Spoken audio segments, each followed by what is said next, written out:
berbagi untuk negeri, guru penggerak majukan pendidikan, guru penggerak menghamba pada murid, kreatif rancang pembelajaran, hargai potensi, tingkatkan prestasi, lahirkan profil pelajar Pancasila. Belajar, bergerak, berbagi untuk negeri, kita menjalin kolaborasi. Belajar, bergerak, berbagi untuk negeri. Assalamualaikum warahmatullahi wabarakatuh. Waalaikumsalam warahmatullahi wabarakatuh. Yang saya hormati Ibu Wakil Siswaan SMP Negeri 45 Surabaya, Ibu Dina Oktaviana Hanim SPD. Yang saya hormati calon guru penggerak Angkatan 11 Ibu Kartika Dewi Sangga WHSSN, dan kepada Bapak Ibu Guru SMP Negeri 45 Surabaya. Pertama-tama marilah kita panjatkan syukur alhamdulillah kepada Allah SWT yang telah memberi kita rahmat sehingga kita dapat menghadiri acara diseminasi materi budaya positif pendidikan guru penggerak Angkatan 11 dan keadaan sehat walafiat. Sholawat serta salam tidak lupa kita haturkan kepada Nabi Akbar Muhammad SAW dengan harapan mudah-mudahan kelak di akhir zaman kita mendapatkan syafaatnya. Amin amin ya rabbal alamin.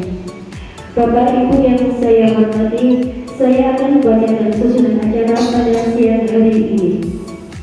Acara pertama pembukaan, acara kedua bacaan doa, acara ketiga sambutan dari wakil mahasiswaan Ibu Dina Oktaviana Hanim SPD, acara keempat pemaparan materi budaya positif oleh Ibu Kartika Dewi Sangga WHSSN, calon guru penggerak Angkatan 11.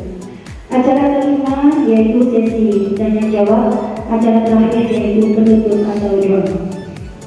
Bapak Ibu yang saya hormati, marilah kita buka acara pada siang hari ini dengan bacaan doa, dengan harapan mudah-mudahan acara siang hari ini mulai awal hingga akhir berjalan dengan lancar. Berdoalah mulai.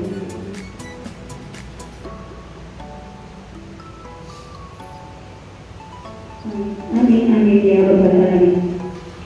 Acara selanjutnya yaitu sambutan dari wakil kesiswaan SMP Negeri 45 Surabaya oleh Ibu Dina Oktaviana Hanim SPD.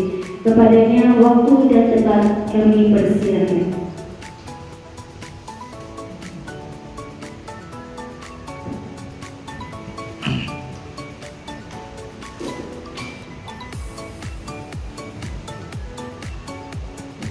Assalamualaikum warahmatullahi wabarakatuh. Selamat siang semua Bapak Ibu yang hadir pada siang hari ini. Yang terhormat Ibu Kartika Dewi, calon guru penggerak Angkatan 11, Bapak Ibu Guru SMP Negeri 45 Surabaya yang berbahagia. Yang hari ini patut kita bersyukur kehadirat Allah Subhanahu wa Ta'ala karena telah diberikan kenikmatan kita kesehatan sehingga bisa menghadiri undangan diseminasi yang hari ini insya Allah berjalan dengan lancar. Tidak banyak kata yang akan saya sampaikan, hanya ucapan terima kasih yang tak terhingga atas partisipasi dari Bapak Ibu semua guru SMP Negeri 45 yang sudah mendukung terlaksananya diseminasi yang nanti insya Allah akan dilaksanakan oleh Ibu Kartika, calon guru penggerak Angkatan 11. Saya harapkan semua Bapak Ibu guru yang hadir di sini bisa memperhatikan, mengambil hikmah nasihat apa yang sudah disampaikan oleh Ibu Kartika. Selanjutnya kita bisa mengaplikasikan maupun melaksanakan beberapa budaya positif yang nanti disajikan oleh Ibu Kartika disesuaikan dengan yang ada di sekolah kita. Semoga tujuan kita semua berkumpul di siang hari ini diberikan kemudahan dan kelancaran. Begitu juga untuk Bu Kartika yang nantinya akan mengikuti seluruh rangkaian kegiatan dari calon guru penggerak, bisa melaksanakan tugas dengan lancar sehingga bisa lulus menjadi guru penggerak dan sekaligus menjadi motivator untuk kita semua, para Bapak Ibu guru, bisa melaksanakan maupun nanti mengikut sertakan diri dalam kegiatan yang nantinya kemungkinan nanti akan ada lagi pendaftaran untuk guru penggerak berikutnya. Harapan kami dari pihak sekolah, semoga yang nanti yang sudah dilakukan oleh Bu Kartika, begitu juga teman-teman yang lain, bisa menjadi ladang untuk mengembangkan apa yang ada di sekolah kita, begitu juga menjadi pendorong ya Bu Kartika ya untuk teman-teman yang lain bisa melaksanakan maupun bisa mengaplikasikan yang sudah disampaikan oleh Bu Kartika nanti pada siang hari ini. Itu saja yang bisa saya sampaikan. Mohon maaf kalau ada salah kata. Selamat dan sukses untuk Bu Kartika. Semoga diberikan kelancaran sampai akhir dan lolos menjadi guru penggerak di sekolah kita tercinta. Akhirul kalam, wassalamualaikum warahmatullahi wabarakatuh. Waalaikumsalam warahmatullahi wabarakatuh.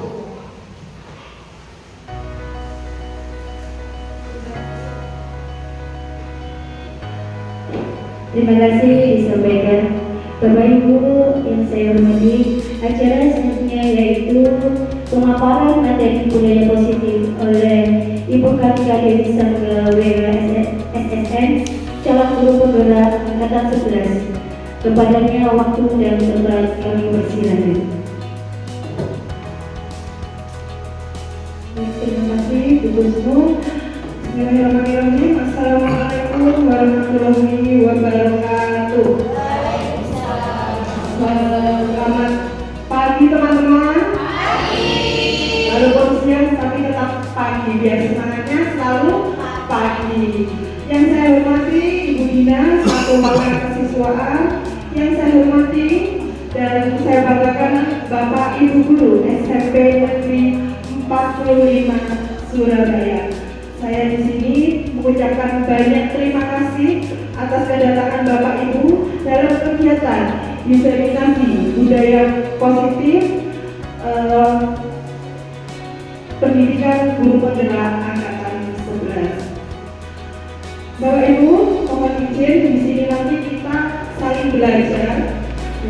Mohon izin nanti Bapak Ibu bisa memberikan praktek baiknya atau bisa memberikan tanggapan tentang budaya positif, memberikan pengalaman Bapak Ibu sebagai guru di SMP Negeri 45 Surabaya.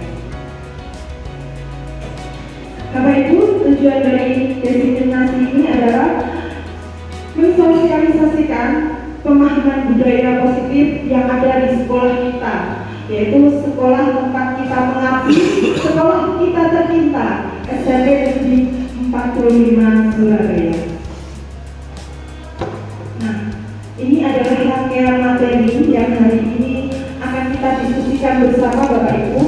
Kebetulan saya mendapatkan materi ini dari pendidikan guru penggerak angkatan 11, yaitu modul 1.4 tentang budaya positif. Jadi materinya ada disiplin positif, kemudian nilai-nilai kebajikan, kebutuhan dasar manusia, motivasi perilaku manusia, posisi kontrol guru, keyakinan kelas, dan segitiga restitusi. Sangat banyak sekali ya Bapak Ibu, semoga nanti tidak mengantuk gitu. Oke, biar semangat, kita bernyanyi dulu bagaimana?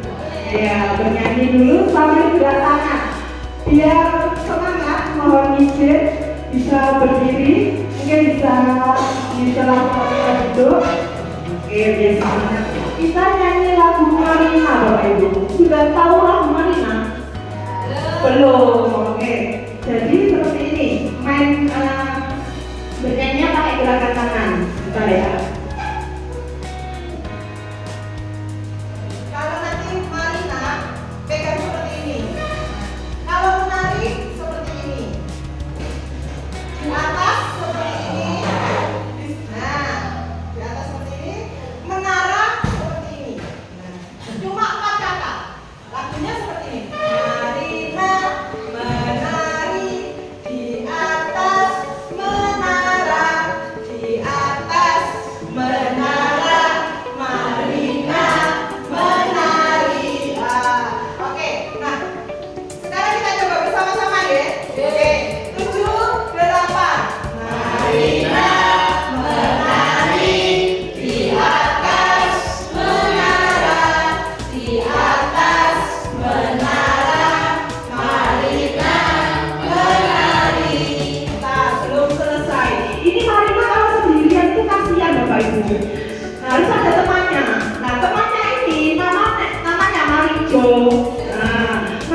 pada siang hari ini. Sekarang kita lanjutkan ya. Sudah nggak Marina dan Marijo lagi. Ya, kita marilah kita kembali ke laptop. Oke, baik lanjut. Nah, sekarang materi yang pertama Bapak Ibu. Jadi disiplin positif. Bagaimana disiplin ini mengacu pada disiplin diri yang memiliki tanggung jawab terhadap apa yang dilakukan berdasarkan nilai-nilai yang diyakini. Disiplin positif merupakan salah satu cara penerapan disiplin yang bertujuan untuk menumbuhkan kesadaran serta pemberdayaan murid tanpa imbalan, penghargaan atau reward, ancaman atau hukuman. Jadi bagaimana siswa itu mempunyai disiplin pada dirinya tanpa ada embel-embel. Jadi unsur intrinsik atau unsur yang ada dalam dirinya itu bisa melekat pada diri siswa sehingga siswa itu sadar akan bagaimana penerapan disiplin positif, entah itu disiplin di rumah maupun disiplin di sekolah maupun disiplin dia di masyarakat. Nah, itu sangat penting Bapak Ibu diterapkan pada diri peserta didik kita. Kita sebagai pendidik peran kita apa? Yaitu bisa menciptakan murid yang memiliki disiplin diri sehingga mereka berperilaku mengacu kepada nilai-nilai kebajikan universal dan memiliki motivasi intrinsik dalam perubahan perilaku ke arah yang lebih baik. Nah, ini adalah harapan kita. Saya yakin Bapak Ibu Fatima sepakat?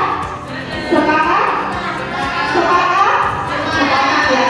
Untuk bisa menggiring atau mendampingi ya, dan memotivasi dan menuntun anak-anak kita sehingga anak-anak kita mempunyai kesadaran intrinsik untuk bisa sadar akan disiplin positif yang mereka lakukan. Seperti itu Bapak Ibu. Nah, nilai-nilai kebajikannya apa saja? Jadi nilai-nilai kebajikan yang kita sepakati bersama itu lepas dari suatu bangsa, suatu agama, kemudian bahasa maupun latar belakangnya. Jadi bagaimana latar belakang siswa tersebut harus memiliki disiplin positif. Nah, disiplin positif itu kan banyak sekali ya Bapak Ibu. Ya, ada peduli, empati, rajin, tanggung jawab. Kemudian kira-kira apa lagi Bapak Ibu? Kemudian bijaksana, toleransi, gotong royong. Nah, itu semua kan bisa masuk dalam kegiatan pembelajaran kita sehari-hari. Seperti itu ya. Kan kalau Bapak Ibu mengajar pasti akan menyelipkan nilai-nilai kebajikan untuk bisa selalu diingat dan selalu dilaksanakan oleh para siswa kita. Oke ya, sepakat ya? Sepakat. Memang guru SMP 45 ini luar biasa sekali. Tepuk tangan untuk Bapak Ibu guru SMP 45 Surabaya. Oke, nah Bapak Ibu dalam siswa melakukan disiplin positif, terkadang kan ada ya siswa yang melakukan suatu penyimpangan, ya, suatu penyimpangan atau itu suatu pelanggaran, ya. Nah, karena apa? Salah satu dasar mereka melakukan penyimpangan ataupun pelanggaran itu salah satunya mungkin karena kebutuhan dasar manusianya tidak terpenuhi. Ya, jadi kebutuhan dasar manusia adalah segala sesuatu yang kita lakukan untuk mendapatkan apa yang kita inginkan. Seluruh tindakan yang kita lakukan itu mempunyai tujuan tertentu dan semua usaha terbaik yang kita lakukan adalah dalam rangka kebutuhan dasar kita terpenuhi secara baik. Ya, jangankan anak, sekarang coba kita masuk ke diri kita sendiri. Kira-kira kalau ada kebutuhan manusia kita yang tidak terpenuhi, kira kita mungkin nggak melakukan penyimpangan? Mungkin ya bisa marah, bisa melakukan hal-hal mungkin yang bodoh atau putus dulu ya. Oke, nah kebutuhan dasar manusia itu apa? Ini ada 5 Bapak Ibu. Yang pertama adalah bertahan hidup. Kita manusia pasti butuh bertahan hidup. Contohnya apa? Makan, di mana terus tuh makan terus makan minum ganti-ganti ya. Makan minum kemudian apa kira-kira itu? Berpakaian yang layak ya bukan ya. Betul. Terus kira-kira tempat tinggal. Oke, kemudian keselamatan itu termasuk kebutuhan hidup nggak? Kita kan pengennya selalu merasa aman, terlindungi, nyaman ya. Itu termasuk kebutuhan bertahan hidup. Kemudian kebutuhan kedua adalah kasih sayang dan rasa diterima. Pasti Bapak Ibu terutama yang sudah berkeluarga pasti membutuhkan kasih sayang dari orang-orang terdekat. Ya, kuliah. Ya, pasti membutuhkan kasih sayang dan ingin dihargai oleh pasangan kita. Ingin dihargai, ingin disayang oleh lingkungan kita, lingkungan sekitar, di sekolah, di masyarakat. Ya, itu juga termasuk kebutuhan Bapak Ibu. Jadi ketika ada siswa yang kurang kasih sayang kemudian dia melakukan pelanggaran, ini kita harus cari solusinya juga. Karena mungkin kebutuhan kasih sayangnya kurang dia dapatkan di rumah seperti itu. Kebutuhan ketiga adalah penguasaan, di mana para siswa kita itu punya jiwa ingin memimpin, yang ingin menjadi di kelas itu pengen menjadi ketua kelas di organisasi OSIS ya mungkin pengen jadi ketua OSIS. Nah, diakui keberadaannya untuk memimpin.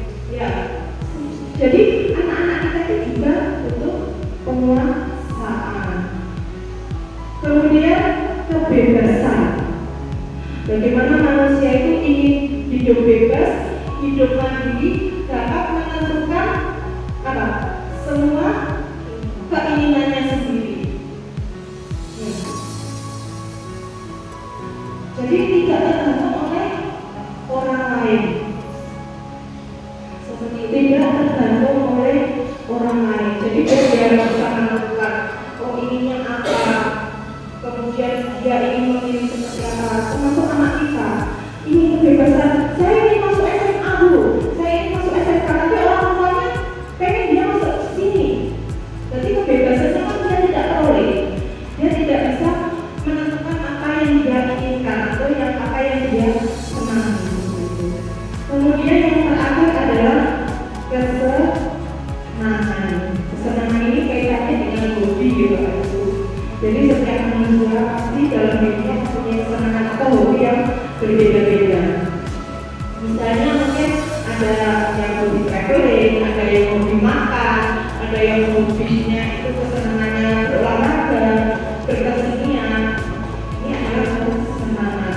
Maka diharapkan siswa kita itu bisa memenuhi 5 kebutuhan dasar manusia ini. Seperti itu. Oke, lanjut. Sekarang tadi sudah bernyanyi, sekarang kita bermain deh Bapak Ibu. Coba berpasangan. Nah, berpasangan.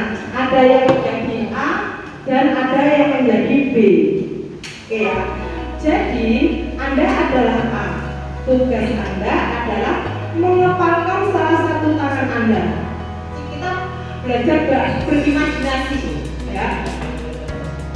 Coba Anda bayangkan bahwa Anda menyimpan sesuatu yang sangat berharga di dalam kepala tangan Anda. Ya, simpan. Anda perlu menjaga benda tersebut sekuat tenaga Anda karena begitu pentingnya untuk kehidupan Anda. Ya, tugas B sekarang, tetapi yang A ya, jadi ada yang jadi A dan ada yang jadi B. Nah, yang B tugasnya tenang nanti bagian. Jadi kebagian semua nanti. Yang B tugasnya mencoba dengan segala cara untuk membuka kepala tangan Anda. Jadi teman Anda yang B boleh membujuk, menghardik, mengintimidasi, kemudian memarahi, menggoda, mengkritik, bahkan menawari Anda uang agar bersedia membuka kepala tersebut. Ya, cobalah lakukan kegiatan tersebut. Oke, coba ada yang A, ada yang B. Oke, siap? Selama 30 detik ya Bapak Ibu. Oke. Baik, siap? Oke, siap ya? Hitungan ketiga kita mulai. 1, 2, 3. Oke, 30 detik. Ayo buka Pak. Ayo, bagaimana caranya?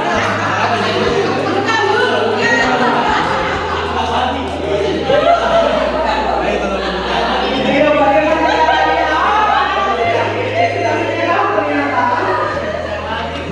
Oke, 30 detik. Oke. Selesai. Oke, disimpan dulu ya jawabannya. Tadi bisa buka tangan atau enggak. Sekarang dibalik. Nah, dibalik. Yang tadi A jadi B, yang jadi B jadi A. Oke, siap berimajinasi. Oke, imajinasi dulu. Ya. Oke, siap ya. Hitungan ketiga bisa dimulai. Oke, 1, 2, 3. Ayo, lebih lagi Bapak Ibu. Melayu uang. Kasih uang, kasih uang.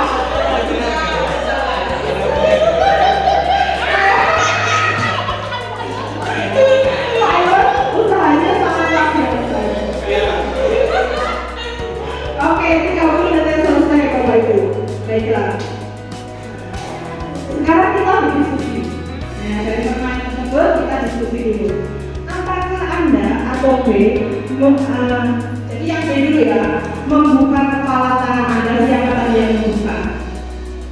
Oke, Bu Karina. Mengapa? Ini silakan Bu Karina. Iya, B membuka ya. Oke, kira-kira kenapa Anda gampang membuka tadi? Kira-kira diapakan sama tanaman ya? Oh, bukan, bisa tadi terlebih. Ya, oke. Yang bisa membuka, yang kita yang bisa membuka kepala tangan. Terima kasih Bu Nika. Saya tadi kebetulan berperan sebagai saya setelah kepala tangan ketika ada yang kerja bisa membuka, saya dengan mudah membuka dan rekan saya dengan mudah mengambil sesuatu yang berharga dari saya. Karena mungkin persepsi dari tiap orang itu berbeda-beda. Ada suatu hal berharga mungkin dianggap harta benda, tapi bagi saya yang paling berharga untuk kehidupan saya adalah kesehatan. Karena dengan kesehatan itu kita dapat melaksanakan segala sesuatu kegiatan yang kita inginkan. Jadi saya ingin membagikan kesehatan kepada rekan saya. Oleh karena itu saya dengan mudah membuka kepala tangan saya. Gitu. Beda lagi kalau yang saya genggam emas kita berlian, gitu. Mungkin itu akan lebih sulit dibuka. Tapi karena nanti yang ada di benak saya adalah yang paling berharga untuk kehidupan saya adalah kesehatan, maka saya ingin berbagi kesehatan dengan rekan saya. Terima kasih. Baik, tepuk tangan untuk Bu Karina. Terima kasih. Ternyata hal berharga itu tidak hanya harta benda, tapi kesehatan kita, baik kesehatan jiwa dan kesehatan raga ya, itu sangat penting gitu ya Bu Karina. Kayaknya tadi mau dicolok taruh kanan daripada dicolok dari mana ya. Sekarang menuju pertanyaan kedua. Apakah Anda atau B menutup kepala? Jadi siapa yang mempertahankan sampai di jabat terbuka? Siapa? Oh iya, Bu Penny. Kira-kira kenapa? Kenapa kok Bu Penny ini tidak mau benar-benar tidak mau dengan bujuk rayu dan sebagainya, tidak mau membuka, kira-kira kenapa Bu Penny?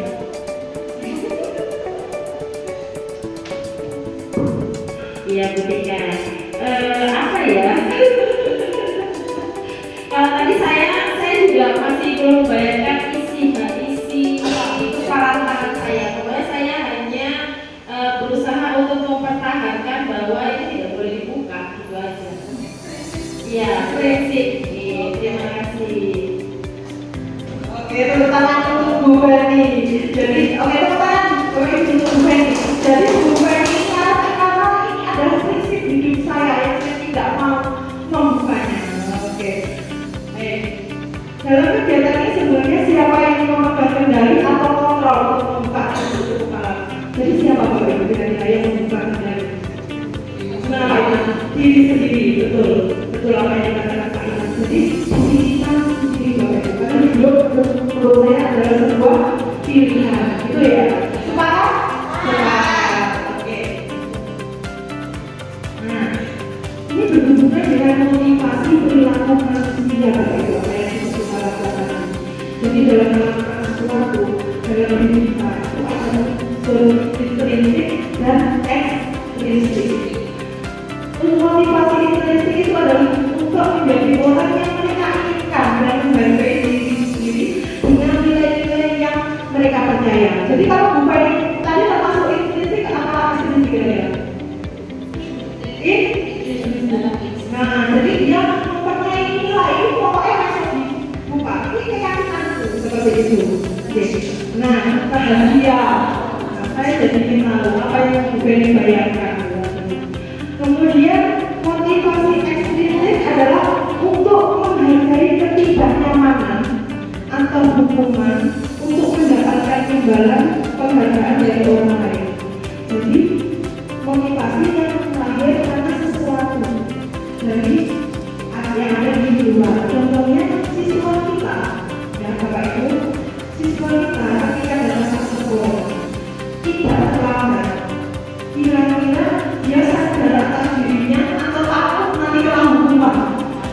Nah, ya, karena kalau mereka bisa seperti itu ya, kok timbang Pak dihukum oleh TKP, timbang kok orang tua saya dipanggil, ya saya nggak usah datang. Tapi mungkin nggak pada diri anak kita, yang kita punya siswa hampir 1000, itu yang mempunyai motivasi intrinsik.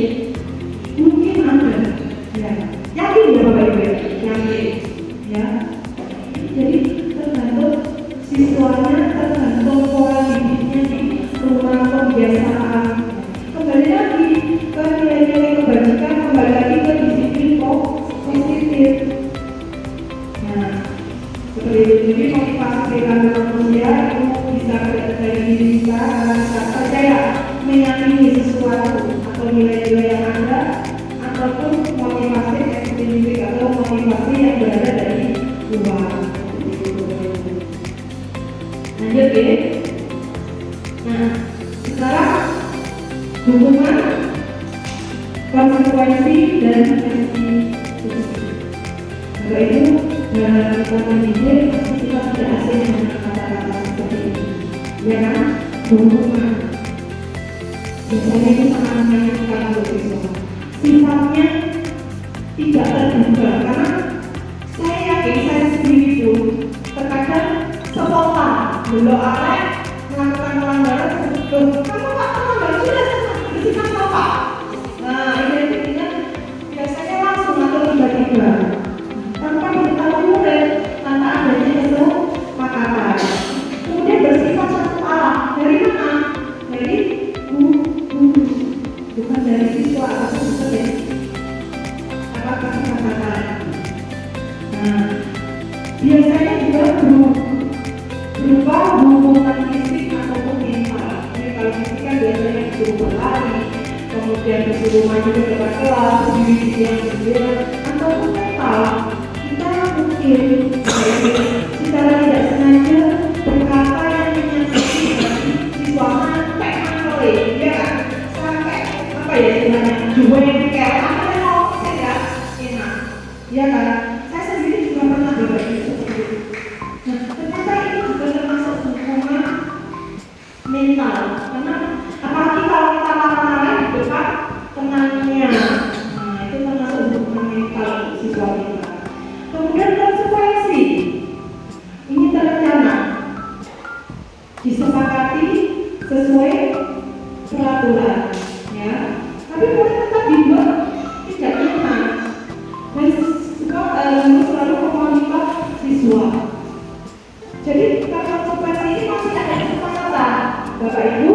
Kalau kita tahun ajaran baru mengajarkan pasti ada kesepakatan kelas, ya. Pasti membuat kesepakatan. Bagaimana kesepakatan kelas? Ketika siswa melanggar, kita kan bilang, ayo konsekuensinya apa? Kan seperti itu. Nah, jadi ada kesepakatan dari dua belah pihak, jadi tidak satu arah. Di sini yang paling menarik Bapak Ibu itu adalah restitusi, di mana proses menciptakan kondisi bagi murid untuk memperbaiki kesalahan sehingga bisa kembali ke kelompoknya dengan karakter yang lebih kuat. Proses kolaboratif yang mengajarkan murid untuk mencari solusi sendiri. Jadi dalam proses restitusi ini kita menjembatani murid, kita membimbing murid, mengarahkan murid untuk bagaimana dia menyadari apa yang telah dia perbuat dan bagaimana dia bertanggung jawab untuk mencari solusi atas kesalahannya sendiri. Ini yang sangat menarik dari restitusi. Oke, sekarang kita akan lihat sebuah film Bapak Ibu. Nanti kita simak bersama-sama bagaimana kisah Kayla ini di sekolah dan bagaimana ibu guru memperlakukan Kayla. Ya.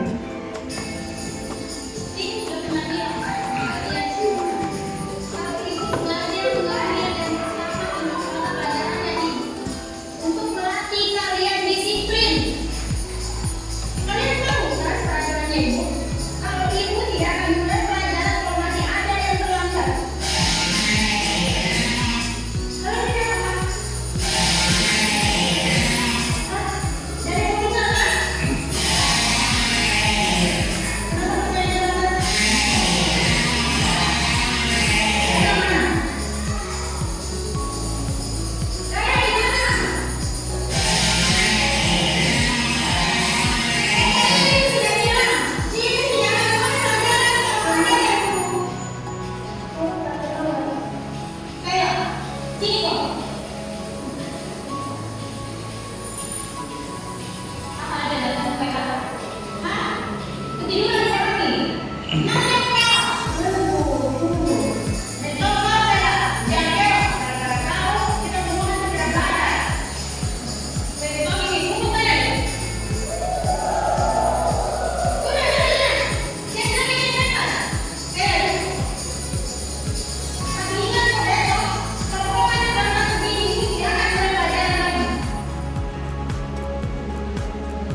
Baik, Bapak Ibu mungkin ada yang memberikan tanggapan tentang tampilan video ini. Oke, monggo silakan. Kira-kira posisi guru ini hanya contoh ya Bapak Ibu. Saya di Fatima tidak ada. Sepakat? Fatima gurunya baik-baik, baik luar biasa sabarnya tanpa batas alhamdulillah. Oke, makanya selalu sehat Bapak Ibu di SMP Negeri 45 Surabaya. Video ini hanya contoh Bapak Ibu sebuah kasus namanya Kayla, ternyata dia mempunyai problem diperlakukan seperti itu. Mungkin ada yang mau memberikan berapa Bapak Ibu? Monggo. Oke, Bu Penny. Oke, silakan Bu Penny, monggo. Ya, kalau yang tadi itu kan Bu berbeda sekali ya, bahwa gurunya itu tidak mencari terlebih dahulu, malah langsung bertindak. Apalagi kan bertindaknya di depan banyak siswa, sehingga mempermalukan ya istilahnya ya, sampai dilemparan lagi. Seperti itu. Ya, menurut saya memposisikan diri saya juga ketika menangani masalah ya.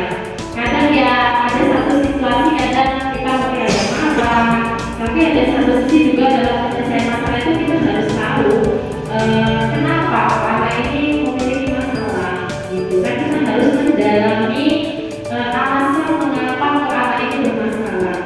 Terutama saya kan juga guru BK ya, jadi sedikit tahu tentang permasalahan yang terjadi di anak-anak, bahwa terkadang permasalahan yang mereka itu dilatar belakangi oleh permasalahan yang ada di keluarga. Jadi kita sebelum menyelesaikan masalah itu seharusnya harus mendalami dulu, mencari tahu sebelum bertindak. Seperti itu. Terima kasih. Oke, tepuk tangan dulu untuk Bu Penny. Baik, terima kasih Bu Penny masukannya. Jadi memang benar ya yang dikatakan Bu Penny. Memang ini tugas kita. Sekarang kita itu harus lebih memperhatikan siswa. Kita harus tahu, cari tahu dulu kenapa siswa ini bermasalah, kenapa siswa ini melakukan pelanggaran. Lalu kita akan melakukan tindakan. Ya seperti itu ya Bu Penny ya. Baik, terima kasih Bu Penny. Nah, next ya. Sekarang kita main tebak-tebakan Bapak Ibu. Jadi kan pilih ya. Lari mengelilingi lapangan basket 2 kali karena terlambat dari di sekolah. Maksudnya jadi itu termasuk hukuman atau konsekuensi? Bagaimana? Sepakat hukuman ya? Oke, coba kita.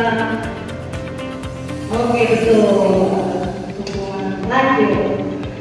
Kehilangan 10 menit jam istirahat untuk mengerjakan tugas karena terlambat datang dan tertinggal pelajaran selama 10 menit Bapak Ibu. Gimana? Konsekuensi atau hukuman? Hukuman atau konsekuensi? Oke, silakan. Kita cek dulu. Betul ya, termasuk konsekuensi. Lanjut berikutnya. Berdiri di depan kelas sambil mengangkat kaki satu karena tidak bisa menjawab pertanyaan. Termasuk hukuman atau konsekuensi? Hukuman, oke, kita coba. Nah, tepuk tangan dulu Bapak Ibu. Alhamdulillah berarti sudah bisa ya, sudah di bawah kepala kayaknya Bapak Ibu. Bagaimana kita melakukan satu hukuman ataupun konsekuensi. Nah, Bapak Ibu, kita masuk ke materi berikutnya, yaitu 5 posisi kontrol guru. Jadi kita itu sebagai pendidik ada 5 posisi. Ini coba nanti kita cari tahu itu sebenarnya ada di posisi yang mana, ya, atau berubah-ubah. Oke, yang pertama adalah penghukum.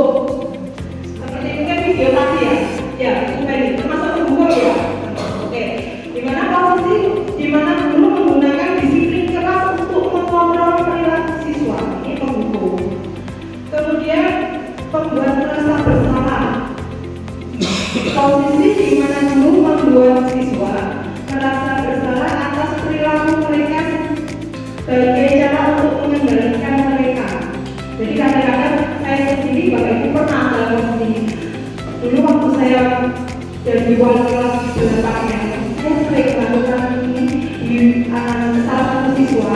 itu diolah.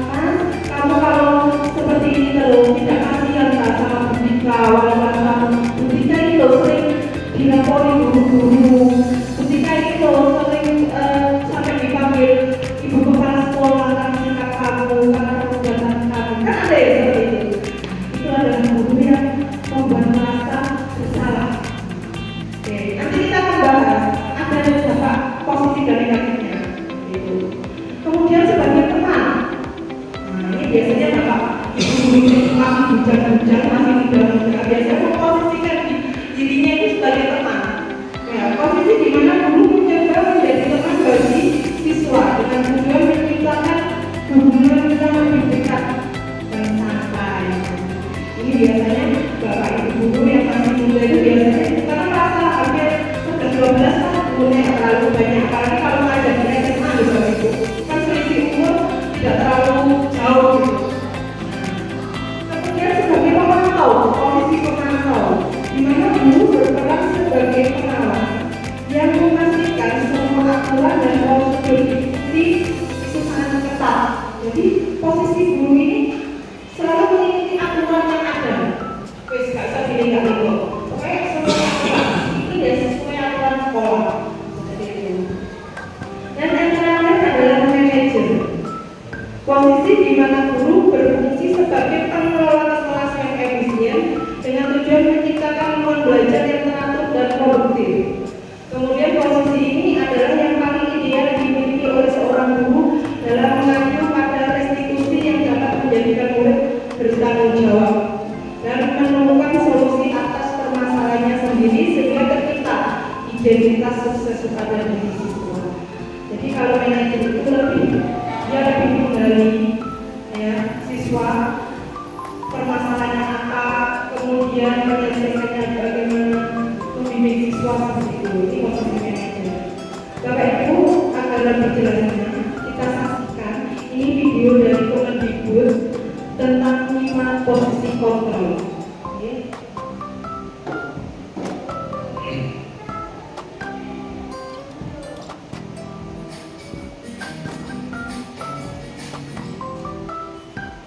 Sangat bahagia Ibu dan Bapak Guru hebat dalam penerapan disiplin positif restitusi. Salah satu program yang dikembangkan adalah 5 posisi kontrol. 5 posisi kontrol dalam restitusi adalah proses perjalanan seorang pendidik agar dapat mengenali dirinya. Pada video kali ini, kita akan membahas tentang 5 posisi kontrol yang dikembangkan oleh Dayat Dosen dan contoh penerapannya.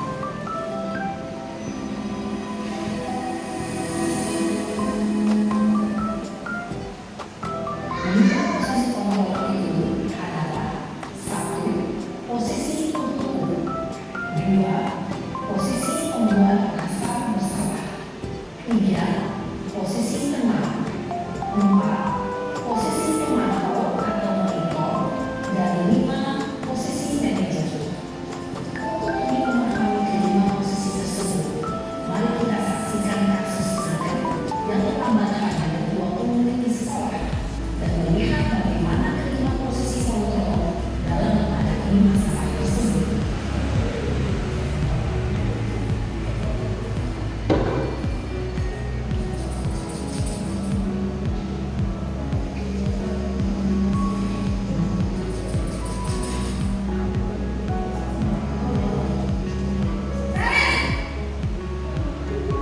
Sini kamu.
tadi.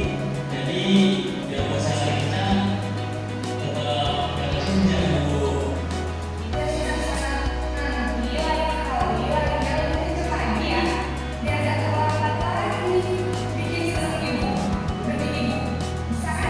Bisa Bu.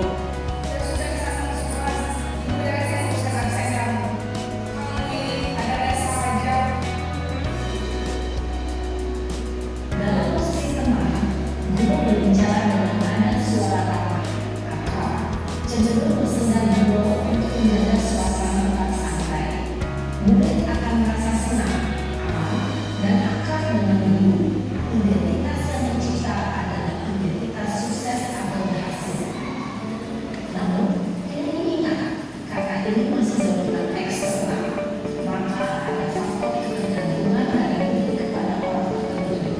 Di sini, guru absennya, sehingga lain waktu, murid bisa berulang kembali. Namun, terkadang pada orang-orang tentu saja.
Semoga pendaftaran 5 posisi kontrol yang telah diperlihatkan ini dapat menjadi ajang refleksi bagi kita semua agar dapat terus mengasah dan menerapkan hasil posisi ekonomi kita akan membawa.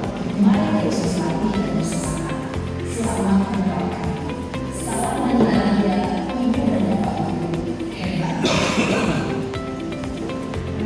Bapak Ibu, itu tadi video contoh penerapan 5 posisi kontrol, dan ternyata 5 posisi antara 5 posisi tersebut yang paling ideal adalah posisi manajer. Oke, sekarang coba Bapak Ibu kita refleksi diri kita masing-masing, kita refleksi dulu. Bapak Ibu, kira-kira kita sekarang berada di posisi yang mana? Mungkin ada yang memberikan pengalaman. Bapak Ibu, monggo. Oke, Bu Akan, monggo Bu Akan. Terima kasih.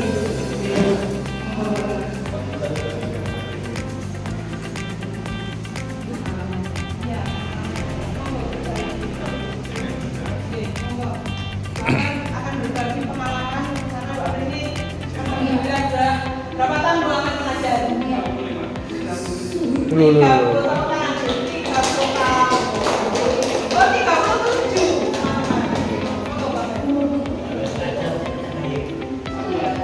Terima kasih waktunya kita.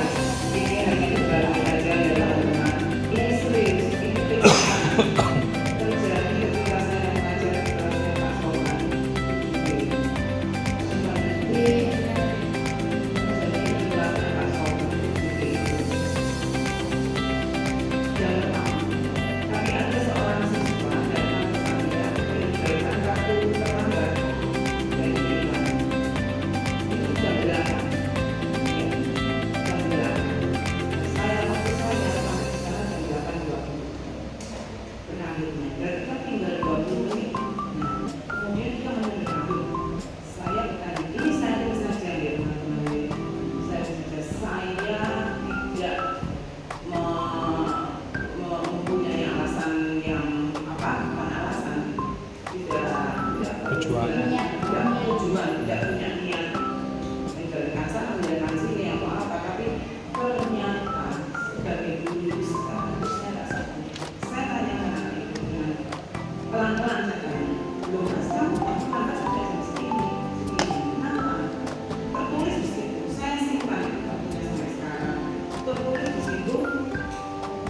Baru pulang dari Kediri,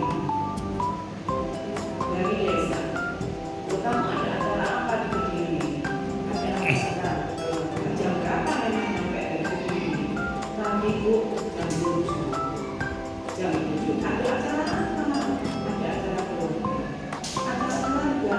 Waktu itu di kelas 7 itu hari Selasa, kalau nggak salah saya. Loh, hari Selasa kok ada acara keluarga? Berarti kamu kemarin akan berangkat ke Kediri. Kemarin itu, loh, Senin itu kan hari kerja. Apa ayahmu tidak bekerja? Saya tanya, ayahmu kerja di mana? Tidak tahu. Jawabannya tidak tahu. Loh, kamu sekarang di rumah sama siapa? Ini tadi berarti perginya sama siapa?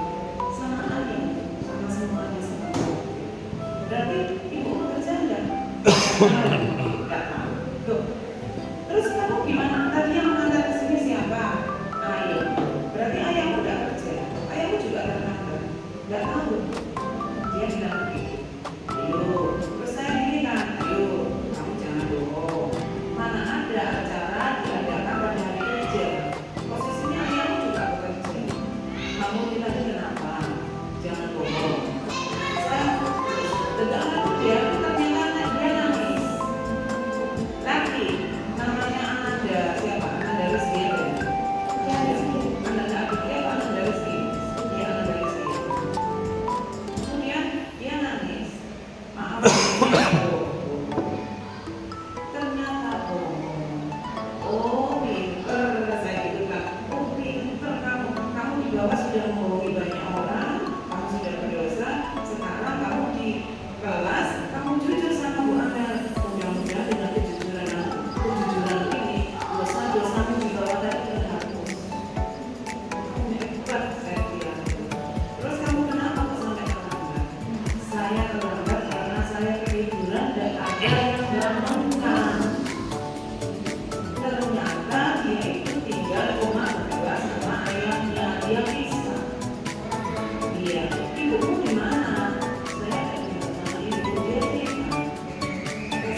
Saya saja yang meninggal ibu saya sejak kecil meninggal dunia. Tahu betapa susahnya tidak punya ibu sejak kecil. Apalagi di sana dia di keluarga sudah sedih, sudah sorot. Di sekolah kemungkinan kalau penanganan kita keliru membuat dia semakin sorot lagi susah. Jadi itu pengalaman saya. Saya tidak tahu kenapa kok saat itu saya jadi sabar. Padahal saya ini tergolong orang guru yang malu juga. Jadi posisinya mungkin biasanya posisinya seperti yang itu tadi sebagai penghukum. Nah, saya penghukum, suka penghukum. Salah begitu. Kok ternyata hari itu kok saya kenapa kok saya jadi begini sabar? Karena saya lihat, oh ini pasti betul saya tahu. Karena alasannya di situ dia ada acara keluarga balik dari begini yang lucu. Acara keluarganya itu hari Senin. Dan itu adalah hari kerja. Nah, jadi saya bisa dari sini ketika jadi benar sekali itu saya rasakan kemarin itu hari Selasa. Saya sempat tidak pulang dulu. Kebetulan sudah ada balik kelasnya Pak Sopan. Saya sudah sampai sekarang punya izin itu saya simpan. Terus anaknya alhamdulillah perubahannya itu jadi baik sama saya, alhamdulillah jadi baik. Mungkin dia merasa kok aku dibenarkan ya satunya gitu, dipahami, dimengerti. Jadi mungkin ini salah satu cara kita untuk mendongkrak. Masih ada itu gak pintar tapi ojo sampai rujukan.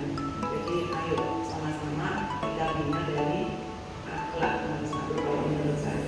Terima kasih Bapak Ibu, mohon maaf ketika terima kasih kesempatannya untuk sharing berbagi cerita saya. Tepuk tangan dulu untuk Bu Amel yang luar biasa. Terima kasih Bu Amel. Ya, berarti benar-benar tugas kita ya Bu Amel, berat ya sebagai ibu ya. Sampai segitunya memang harus tahu latar belakang anak. Kalau mendengar ceritanya Bu Amel itu tadi berarti kira-kira kebutuhan dasarnya apa yang tidak terpenuhi? Kasih sayang. Alhamdulillah waktu itu mungkin Bu Amel ada malaikat, ada Tuhan ya Bu.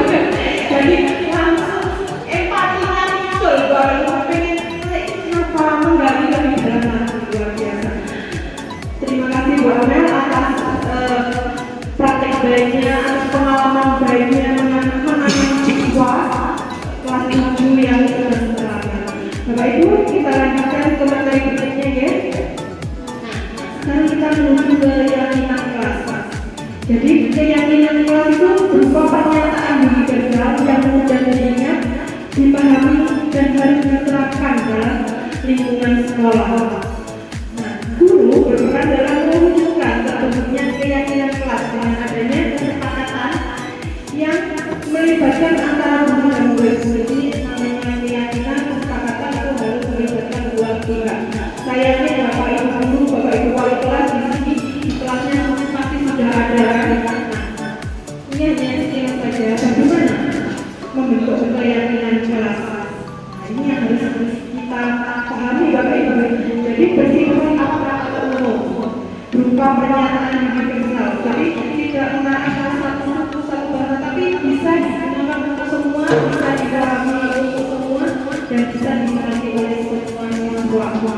Kemudian dilihat dibuat dalam pernyataan positif. Jadi kalau dulu ada peraturan kan tidak boleh membuang sampah sembarangan.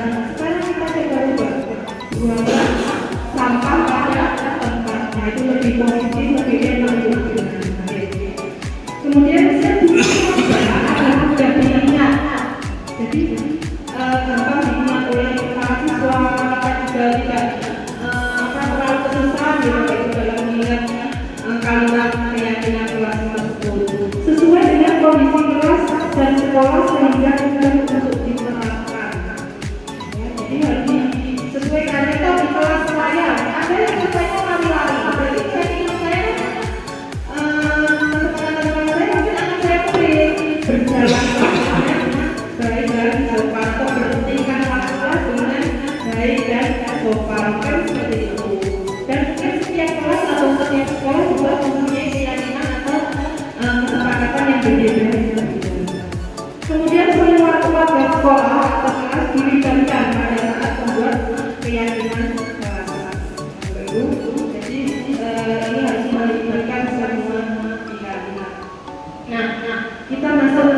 yang terakhir Bapak Ibu, ketiga verifikasi. Bagaimana suatu proses dialog yang dijalankan guru atau orang tua agar dapat menghasilkan murid yang mandiri dan bertanggung jawab. Jadi seperti Bu Amel itu sebenarnya sudah melakukan diskusi Bu Amel. Pertama stabilkan identitas. Jadi kan Bu Amel aku cerita ya, kamu yang namanya siapa, ya kemudian itu, kemudian validasi tindakan yang sama. Ya kan Bu Amel tadi alasannya kenapa itu. Nah ini kan tindakan yang salah. Kemudian menanyakan keyakinan. Keyakinannya apa?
Kemudian kadang kamu bisa salah lebih dulu, tapi ternyata kamu tidak melakukannya.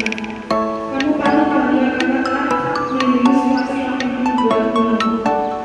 Kamu melakukannya karena merasakan sesuatu yang membuat diri. Jadi hanya dapat kalimat-kalimat kemudian menanyakan keyakinan.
anak-anak berasal saya bertengkar karena dia dibully karena orang tuanya berpisah. Jadi memang benar apa yang dikatakan Bu Amel, kita itu sedang berusaha dan berjuang menghadapi siswa-siswa yang banyak broken home ya Bu Amel ya, seperti itu di sekolah kita.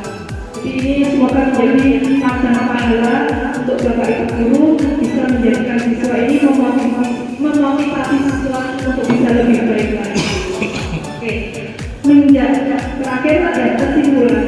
Jadi pembiasaan budaya positif di sekolah itu merupakan proses dalam menciptakan lingkungan belajar yang nyaman dan terwujudnya karakter siswa yang sesuai dengan profil pelajar Pancasila. Pembiasaan budaya positif tidak dapat dilakukan secara individu, namun perlu adanya kolaborasi dari warga sekolah untuk menanamkan nilai-nilai kebajikan pada siswa dengan komitmen dan partisipasi aktif dari semua pihak. Budaya positif dapat menciptakan lingkungan yang kondusif untuk pembelajaran dan perkembangan kesertaan. Sepakat Bapak Ibu? Sepakat. Sepakat?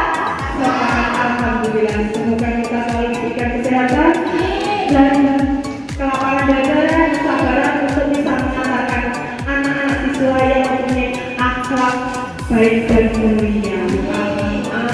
Ya Allah. Sekian dari saya Bapak Ibu. Jika ada salah kata, saya mohon maaf sebesar-besarnya dan terima kasih. Akhir kata, wassalamualaikum warahmatullahi wabarakatuh.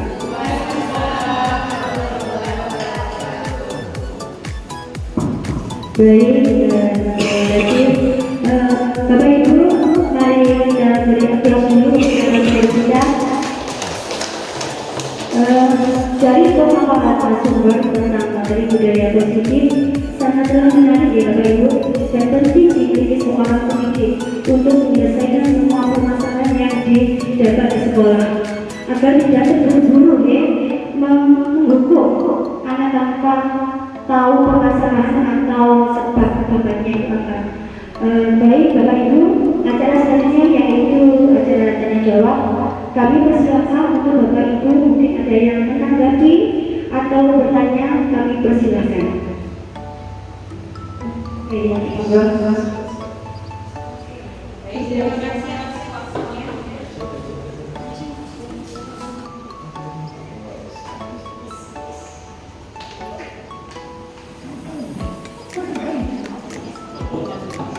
Baik, terima kasih atas waktunya.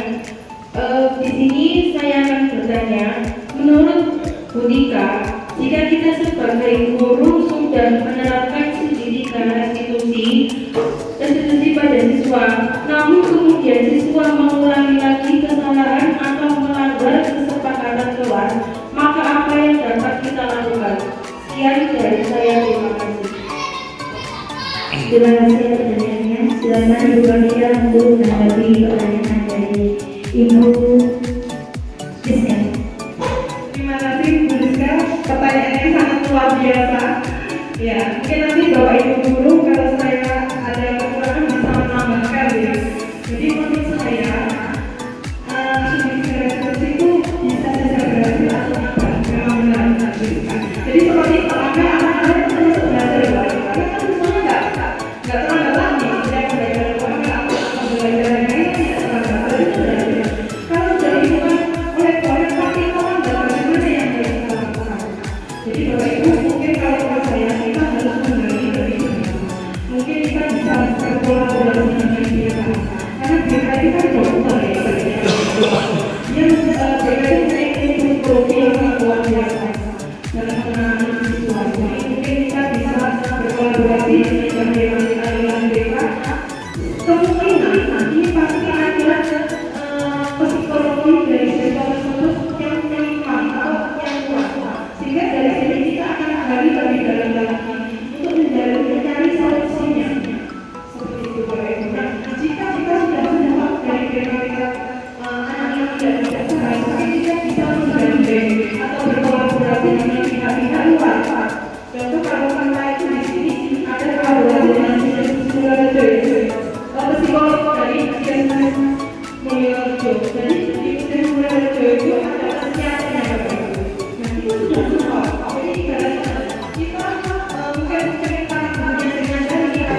tidak ada. Baik, saya kembalikan kepada Ibu.